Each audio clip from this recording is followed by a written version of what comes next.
ఇదే చదివేవారు నువ్వే కదా, నువ్వు నాకు రాసి ఇచ్చావా ఏం బొమ్మలు కావాలో ఏమైనా ఇద్దరు.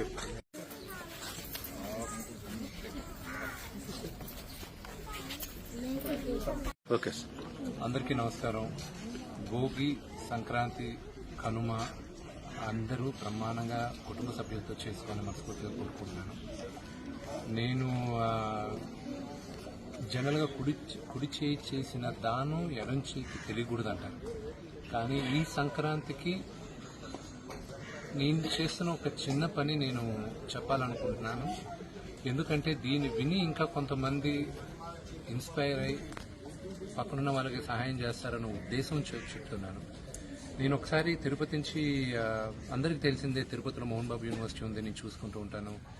నేను ఇక్కడి నుంచి ఒకరోజు హైదరాబాద్కి వెళ్తున్నప్పుడు శ్రీదేవి గారు మాతృశ్య ఫౌండేషన్ ఆర్ఫనేజ్ నుంచి అండ్ ఓల్డేజ్ హోమ్ నుంచి నన్ను ఫ్లైట్లో కలిశారు. సార్ మీరు తిరుపతే కదా, ఒకసారి ఎప్పుడైనా రండి అన్నారు.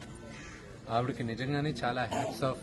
ఆవిడ ఏ స్వలాభం లేకుండా ఆవిడ కేవలం ఆవిడ మంచి హృదయంతో ఆవిడ దాదాపు 120 పైన పిల్లల్ని, అనాథ పిల్లల్ని, ఆర్ఫన్స్ని ఆవిడ చూసుకుంటూ ఉన్నారు. నేను ఒక సంవత్సరంన్నర ముందు వాళ్ళ దగ్గరకు వెళ్ళడం జరిగింది. వెళ్ళి ఆ ఉన్న పిల్లలందరినీ నేను దత్తత తీసుకుంటానని ఆ పిల్లలందరినీ దత్తత తీసుకున్నాను. వాళ్ళకి అప్పుడప్పుడు కొత్త బట్టలు పంపిస్తాం. అలాగే వాళ్ళ ఎడ్యుకేషన్ అంతా నేనే చూసుకుంటాను. వాళ్ళకి మొత్తం ఎడ్యుకేషన్కి అయ్యే ఖర్చు అంతా నేనే చూసుకుంటాను. పండగలప్పుడు పిలిచి వాళ్ళతో నేను గడపాలన్న ఉద్దేశంతో నేను ఈ సంక్రాంతికి కూడా వాళ్ళు నా కుటుంబ సభ్యులే.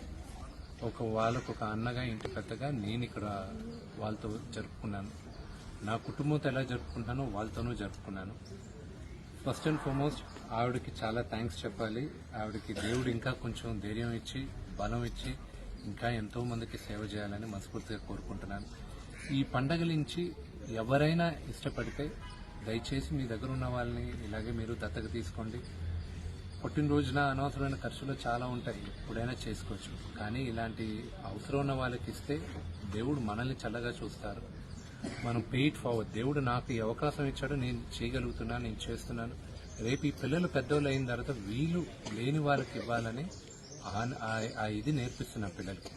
వాళ్ళకు ఒక హెల్ప్ వచ్చింది, వాళ్ళు ఇంకొకరికి హెల్ప్ చేయాలని ఉంటుంది.